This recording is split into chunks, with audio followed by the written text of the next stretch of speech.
Өнгөө сум дээр ажилтаа нэлээд явж байна. Өнгөө сум дээр бол улсын төсвийн 3.6 тэрбум төгрөгөөр хөрөнгө оруулалтаар одоо 2018 он, 2019 оны төсвөөр тавигдсан ажиллагаа. Энэ бол тэргуун сарвал зам гэдэг Улаанбаатарын компани гүйцэтгэж байгаа.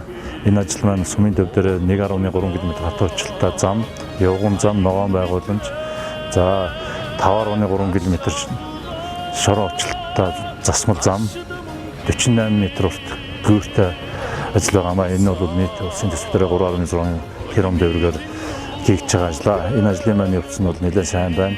10 сарын 30-нд хүлээлгэж өгөх ёстой ажил маань одоо 8 сарын 1-нд хүлээлгэж өгөх боломжтой байна гэдэг дээр өнөөдөр ажлаа танилцуулаад явж байна. За манайх тэргуун сарвал зам гэдэг компани, Улаанбаатар хотын компани нодлон 8 сарын 1-ээс одоо Увцаа аймгийн өмнө гол сумын төвийн 1.2 км хатуурчлалтай зам, намрын голын 48 м урт гүүр, ийшээ багийн төвдөө гарах хэсгийн 5.3 км хайр муучлалтай замыг гүйцэтгэгчээр ингээд тендер шалгараад тодорхойд ажлаа гүйцэтгээд ингээд явж байгаа. Манай гэрээний дуусах хугацаа бол 10 сарын 31. Бид нар бол одоо хугацаанаас өмнө 8 сарын 1-нд хүлээлгэх ингээд зорилготой ажиллаа явж байна.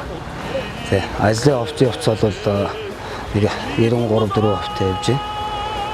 Одоо гүүр маань бол одоо энэ хаас дугуй цохогч явхангийн бетон гэж цутгагдаад гүүр ашиглалтанд орно. Сумын төвийн зам дээр одоо явган хүний зам, ус зайлуулах шуудууны ажил үлдээд.